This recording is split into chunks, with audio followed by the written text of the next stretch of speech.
Olá, boa tarde. Pessoal aí ao vivo, sabadão em casa, via todas as redes do Mundial. Pessoal aqui ao vivo também, sejam bem-vindos. Estamos aqui começando a programação de hoje da Mundial Arena. E quem começa a falar hoje é o Lee, do Kiro, que é uma categoria muito diferente, muito nova, que eu vou deixar ele contar, não vou estragar ainda a surpresa. Mas seja bem-vindo, obrigada por ter aceito o convite e fique à vontade. Bom, boa tarde, pessoal. Meu nome é Lee, agradeço muito o convite, né, e a oportunidade de poder contar um pouquinho da nossa história e compartilhar um pouquinho sobre Kiro com vocês. Bom, a gente vai conversar um pouquinho sobre artesanal, sabor e saber, né? Então, eu queria começar perguntando para a turma, né, e você que está em casa também, quem gosta de cozinhar, quem cozinha em casa, né, quem gosta de que cozinhem para você, né, também é uma forma muito legal de se alimentar. Acho que essa é a melhor parte, né? E, enfim, outra pergunta também que a gente queria deixar é sobre trabalho, né? Então, quando começou o trabalho, né? Acho que é uma coisa legal para a gente se pensar, né? Obrigado. Então, essas duas questões, elas são centrais para a nossa fala de hoje, né? Então, a gente vai falar um pouquinho de alimento, cozinhar e agricultura, né? Por quê? Eu tenho lido bastante Michael Pollan, né? Então, o último livro dele, Cooked, ele trata muito dessa questão do cozinhar, né? Então, cozinhar talvez tenha sido uma das questões fundamentais para a nossa evolução, né? A partir da questão do cozinhar, né? Seja pelo fogo, ou seja por outras técnicas, né? Técnicas de fermentação, por exemplo, a gente teve um salto evolutivo absurdo, né? Então, a gente, primeiro, facilitou muito a mastigação, né? Vários primatas, né, próximos de nós, eles passam metade do dia mastigando, então isso foi muito bom para nós, não ficar metade do dia mastigando, né? Facilitou muito a digestão, então você tem uma eficiência energética maior a partir do alimento cozido, né? Seja pelas diferentes formas que é viável. E tem uma amplitude maior, exatamente, liberou energia para a gente fazer outras coisas e aumentar o cérebro, né? Diminuir o maxilar, várias questões. E além disso, aumentou a disponibilidade de alimentos, né? Então, alguns alimentos que crus não eram possíveis da gente consumir, eles passaram a ser consumíveis, né? Então, deu muita vantagem para nós chegarmos até aqui hoje, né? E aí, junto disso, tem um percurso evolutivo de várias técnicas e tecnologias, né? Que fizeram com que sabor e saber caminhassem, né? Eu gosto muito dessa brincadeira, a etimologia de sabor e saber é a mesma, né? Então, são palavras que vêm da mesma raiz etimológica, e eu vejo que elas caminham muito para e passo, né? Então, quanto mais saberes você tem sobre alimentos, né? Sobre paladar, sobre gosto, mais sabor você tem a capacidade de assimilar, né? E vice-versa, né? Quanto mais sabores você assimila, mais saberes você também se aproxima deles, né? Então, isso é muito importante. E a agricultura, por quê? Né? A pergunta que eu coloquei, né? Quando começou o trabalho, né? Muitos antropólogos pensam que o trabalho começa a partir do momento que a gente deixa de ser nômade e se organiza para se fixar a terra, né? Então, a gente começa a domesticar os alimentos, domesticar as espécies, organizar trabalho, né? E o que é trabalho? É basicamente uma recompensa que você tem que está separada do esforço, né? Então, você investe o esforço aqui e você vai ganhar a recompensa ali na frente, né? E a agricultura é basicamente isso, né? A gente começou a selecionar sementes, começou a cuidar dessas sementes, começou a plantar e começou a colher no futuro, né? E essas duas questões são muito centrais para a gente conversar sobre artesanais, tá? E eu vou chegar nesse ponto ao longo da nossa conversa. Opa. Onde eu miro? Aí. Bom, falar um pouquinho do sistema alimentar também, né? O sistema alimentar é bem motivador para nós pensarmos e conversarmos sobre Kiro, né? Que é nossa proposta, nosso trabalho, nosso projeto, nosso sonho. Então, hoje o sistema alimentar é absolutamente não diverso. Então, você tem mais de 30 mil espécies vegetais que são comestíveis. Ao mesmo tempo, apenas 20 delas compõem 90% da nossa alimentação, sendo que 4 dessas 20 compõem 60% da nossa alimentação, né? Basicamente milho, trigo, arroz e a batata inglesa, né? Então, se você parar para pensar, a gente consome muito esses alimentos, eles são a base da monocultura mundial hoje, né? Acho que no Brasil é um caso um pouco diferente, mas a gente também trabalha muito com monocultura, né? E dessas 30 mil outras espécies vegetais que poderiam ser consumidas e comestíveis, a gente acaba nem olhando para elas, né? Hoje tem um movimento bem incipiente, bem pequeno, mas que tem força das punks, né? Acho que é muito legal a gente olhar para isso, né? Plantas alimentícias não convencionais, é super bacana isso, e esse movimento está muito presente aqui no Mundial. A gente vê várias cervejarias fazendo experimentos muito malucos, utilizando da nossa biodiversidade, né, para fazer cerveja, para fazer uns produtos muito incríveis. E isso é muito bacana, sabe? Acho que isso é uma parte que deve ser valorizada no âmbito do artesanal, né? Na verdade, é intrínseco ao artesanal isso, né? Bom, dependente de fósseis, né? O sistema alimentar é absolutamente dependente de fósseis, seja pela questão do transporte, né? Então, aí a questão do alimento local, da produção local é fundamental de ser olhada e ser pensada, seja pelos fertilizantes, né, pesticidas, agrotóxicos que são base de combustíveis fósseis, né? Seja petróleo, seja gás, enfim, eles são muito utilizados. E o Brasil, desde 2008, se eu não me engano, é o maior consumidor de agrotóxicos do mundo. Então a gente vê como esse sistema ele é vulnerável e como ele é dependente de vários pontos que estão sendo colocados em xeque hoje em dia, né? A gente vive um mundo que, né, aquecimento global, né, mudanças climáticas, é pauta do dia. Hoje no Brasil está bem controversa essa situação, e aí eu vejo que a gente tem que sempre trazer à mesa esse tipo de ideia, porque é fundamental a gente olhar para isso, né? Então, você vê como esse sistema ele está caminhando para um lugar que possivelmente ele vai entrar em colapso, né? Seja de alguma forma pela dependência dos fósseis ou pelos pontos que eu abordei, né? E ele é altamente ineficiente. Por quê? É um sistema que gera fome, né? A gente tem mais de 1 bilhão de pessoas que passam fome no mundo hoje. E, por outro lado, você tem mais de 1 bilhão de pessoas que têm obesidade ou sobrepeso, né? E, além disso, a gente tem várias doenças que estão altamente relacionadas com os hábitos alimentares, né? Que são, de alguma maneira, promovidos, estimulados e colocados no mercado pela indústria de alimentos, que está absolutamente conectada com esse sistema alimentar que a gente está conversando agora, né? E sem falar nos impactos socioambientais, né? Aqui no Brasil, principalmente, né? O que mais tem gerado desmatamento no nosso país? É o arco do desmatamento, que vai pressionando a floresta amazônica, né? O cerrado também está sendo colocado para baixo, né? Seja por plantação de soja ou pela agropecuária, né? Então, é inevitável a gente não falar desses temas quando a gente está discutindo alimentação, quando a gente quer falar do que é artesanal, né? Eu sei que são temas bem macro, mas eu acho que eles são muito relevantes para a gente pensar o movimento artesanal hoje. Eu ainda não entendi onde eu miro. Bom, colocado esse contexto, né, eu vou falar um pouquinho para vocês que raios é um Switchel, que raios é Kiro, né? Então, esses temas que eu trouxe para a nossa conversa, eles são de preocupação constante e de inquietação constante para nós, né? A gente tem sempre pensado sobre esses temas, né? Porque é inevitável quando você para pensar em alimentação, quando você para pensar em artesanal, quando você para pensar sobre agricultura, né, sobre de onde vem seu alimento, né, e as inúmeras possibilidades que poderiam existir nesse sistema alimentar, o quanto ele poderia ser muito mais potente, o quanto ele poderia ser muito mais diverso, o quanto ele poderia ser muito mais rico, né, muito mais benéfico, muito mais próspero, é inevitável não pensar nisso, né? E Kiro, eu vejo que é uma resposta nossa, né, uma forma de tentar endereçar esses desafios. Eu sei que são desafios absurdamente gigantes, né, e às vezes como indivíduo a gente se sente muito impotente, né, para enfrentar esses desafios, mas é uma forma que a gente tentou costurar para tentar endereçar esses desafios, ou pelo menos provocar esses desafios, né?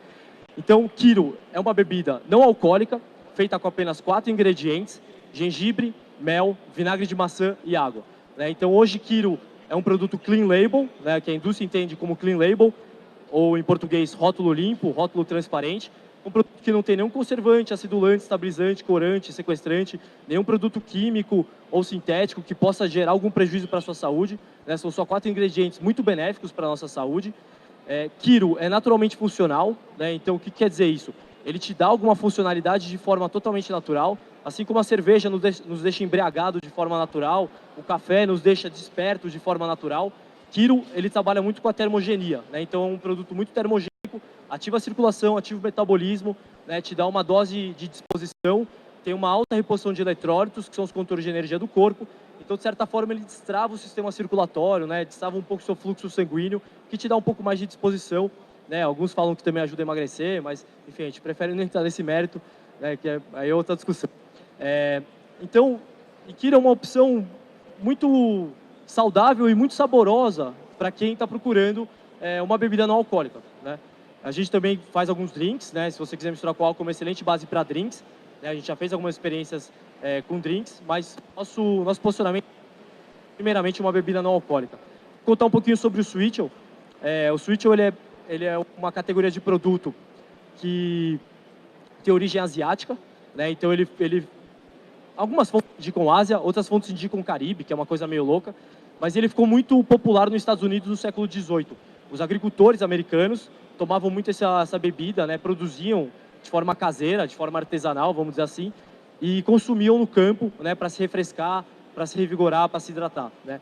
Então ele tem muito essa pegada de quem pega pesado, né? De quem trabalha muito. É uma bebida que refresca muito, hidrata super bem, né? E tem todos os benefícios que eu comentei anteriormente.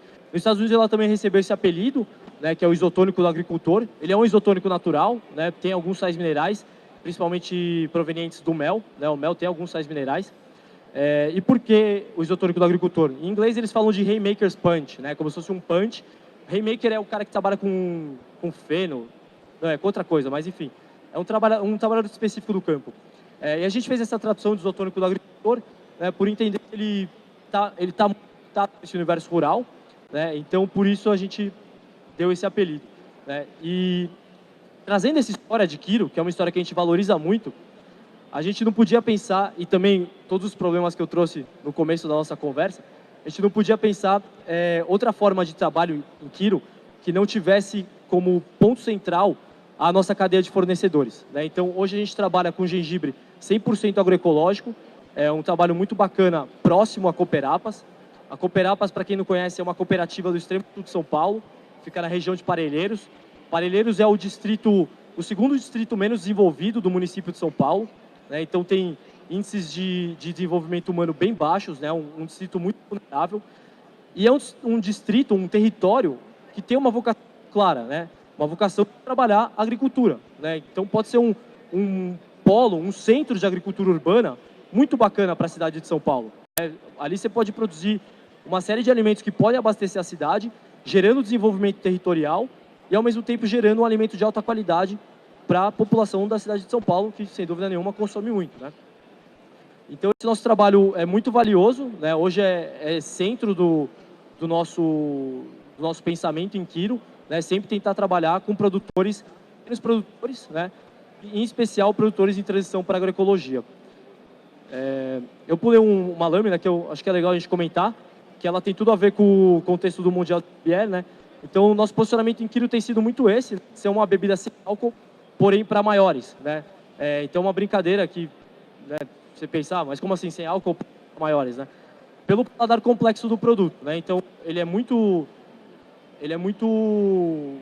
quase como se fosse um drink, né? Então você tem a acidez do vinagre de maçã, você tem a picância do gengibre, você tem o doçor do mel, que cria uma bebida que tem uma complexidade, né? Que não é um produto não alcoólico, que por vezes é muito pegado no açúcar, né? E fica aquele gosto muito doce, né? Que acaba sendo um paladar mais infantilizado, né? Então a gente se entende como uma opção para você beber quando você está bebendo, né? Quando você quer sair numa noitada e está abstêmio, ou quer segurar um pouco no álcool, ou, sei lá, por algum outro motivo você não quer beber naquela noite, é uma excelente opção para você poder estar num contexto de álcool, porém sem se sentir deslocado, né? Sem se sentir um peixe fora d'água, né? Às vezes, quem nunca teve numa festa, está tomando uma água ou está tomando algo sem álcool, a primeira pergunta é, você está doente? Né? Tipo, não, só não quero tomar álcool hoje, né? Acho que também é uma opção viável e faz parte da maturidade do mercado, criar novos produtos que atendam essa demanda, né? De uma pessoa que não quer beber álcool, mas também não quer se empanturrar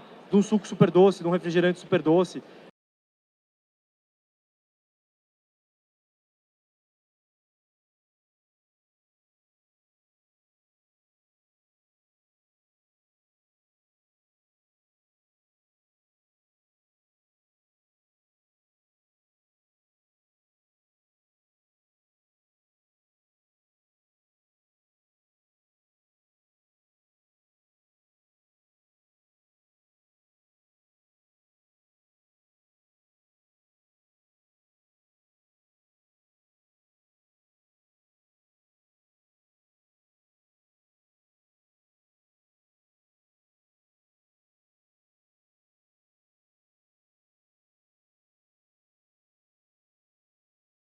Novo deles, que eles estão fazendo, e estão fazendo em barris menores, tanques menores, e aí, um esforço de corpo absurdo, né?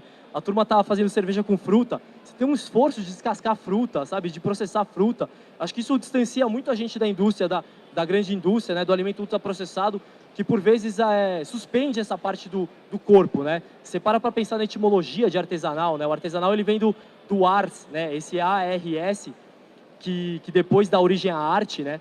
E esse ars, ele basicamente em latim significa fazer algo, né? E se você para pensar no craft, né, que é muito utilizado, né? Craft beer, né? Aqui até o espaço chama Craft Village, né? Se eu não me engano, que é onde o espaço que a gente está participando. Esse craft no inglês antigo, ele está muito relacionado com destreza, força, habilidade, né? Que eu vejo que são coisas muito próximas, né? Desse corpo, né? Desse fazer, desse pegar, né? Dessa presença. A gente estava conversando também um pouquinho antes, né, Carol, desse digital, né? E do físico. Acho que a gente, ao longo da trajetória dos últimos anos em termos de tecnologia, a gente se afastou muito desse presencial, desse físico, está muito no cabeção, está muito no celular, está muito na nuvem, está muito do digital. E eu vejo que o artesanal, a onda artesanal, ela tem trabalhado muito isso, assim, sabe? Como um backlash, assim, sabe? Como uma contracultura, como uma outra onda que está um pouco cansada desse lance que não é tão presencial, que não é tão físico, que não é tão corpo, sabe? Que é muito, sei lá, máquina, né? Então, eu acho que um pouco desse lance, mas enfim, fica só como uma provocação aqui.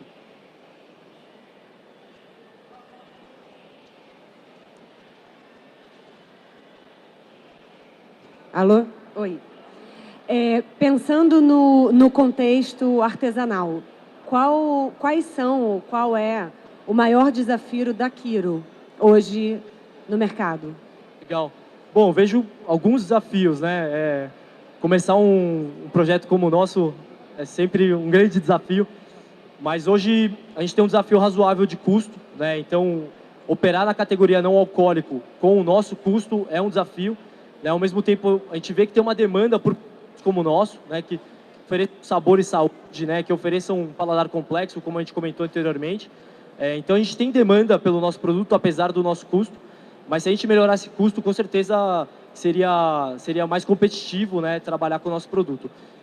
Mas, ao mesmo tempo, tem que encarar a realidade. A gente está trabalhando com um produto que tem muita qualidade, né? Eu trabalho com insumos naturais, né? Alimentos reais, alimentos de verdade, né? Então, nosso mel mesmo, não é extrato de mel ou qualquer coisa parecida. Nosso vinagre de maçã é vinagre de maçã, né? Nosso gengibre, é um gengibre de altíssima qualidade, um gengibre agroecológico, que a gente paga o pequeno produtor na frente, né? Então, eu ainda remunero esse cara. Remunero não, eu pago, né, pelo produto com um prazo maravilhoso, né, que é à vista. Então, isso tudo vai imputando o custo na minha operação, que o convencional às vezes não considera, né? Meu ex-chefe, né, eu trabalhei bastante tempo com sustentabilidade, costumava falar, não é orgânico que é caro, é o convencional que é absolutamente, extremamente barato. Por quê? Porque ele joga para a sociedade qualidade, né? A gente estava comentando o sistema alimentar ali, as ineficiências do sistema alimentar são muito custosas para nós enquanto sociedade, né? O peso que ele coloca na saúde pública é absurdo. O peso que ele coloca em impacto socioambiental, né? Impactos ambientais para a sociedade como um todo é absurdo, né? Então, quando você degrada o meio ambiente, né? Quando você produz alimento de forma não cuidadosa com o meio ambiente, isso tem um custo absurdo. Só que isso não é colocado no custo operacional daquele produto, né? Então, ele é externalizado para nós, enquanto sociedade, pagamos conjuntamente, né? Mas essa conta está lá, né? E o que a gente tem feito em Quiro, né, na minha opinião, e muitos outros produtos, muitos outros produtores presentes aqui no também, e não só no Mundial, mas enfim, no mercado afora, eles têm tentado fazer isso, né? Colocar essas externalidades nos seus produtos para fazer uma contabilidade mais justa, né? E aí, claro, o nosso produto é um pouquinho mais caro, porque eu tô remunerando meu fornecedor de forma justa, né? Eu estou considerando ele no meu produto, né? Eu estou colocando um produto de alta qualidade no mercado. Eu estou colocando um produto que é extremamente saudável, né? A minha externalidade é positiva. Para quem consome meu produto, eu estou entregando saúde para aquele companheiro, né? Para o meu consumidor, para o meu cliente. Diferente de alguns produtos que, infelizmente, não entregam saúde, né? Entregam açúcar em alta dosagem, né? Entregam, né, não a curtíssimo prazo, mas a médio e longo prazo, a gente tem uma diabetes tipo 2, né? O caramelo 4, a gente sabe, é altamente cancerígeno, né?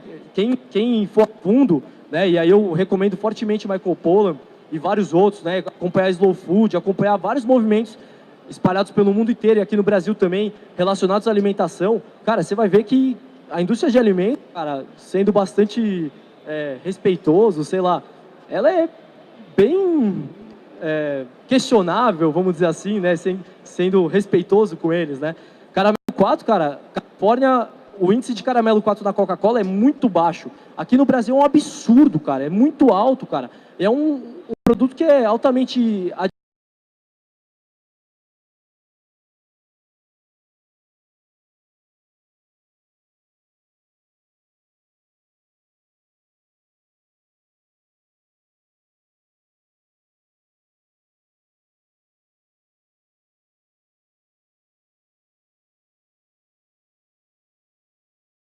tem desafios, né, de desenvolver fornecedor, né, desenvolver pequenos produtores, para que eles tenham melhor para nos oferecer os produtos também, né, são vários desafios, mas acho que hoje a questão de custo acaba pegando bastante para nós competir com outros produtos que não são alcoólicos, né.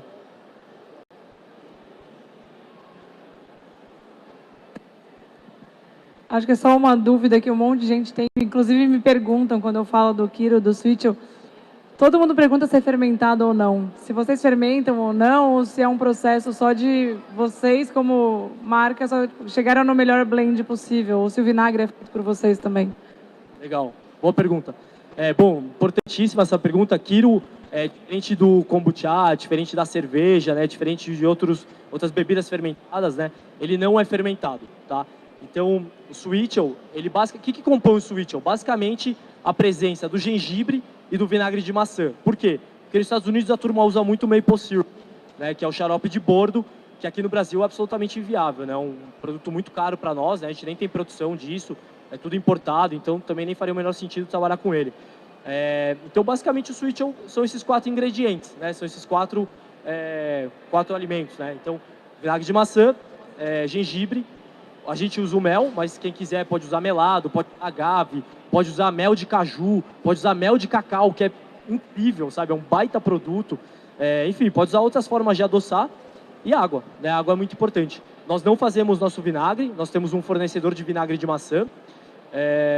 E é isso. Então a gente usa um ingrediente que é fermentado, que é o vinagre de maçã, porém a nossa bebida em si não passa por processo de fermentação.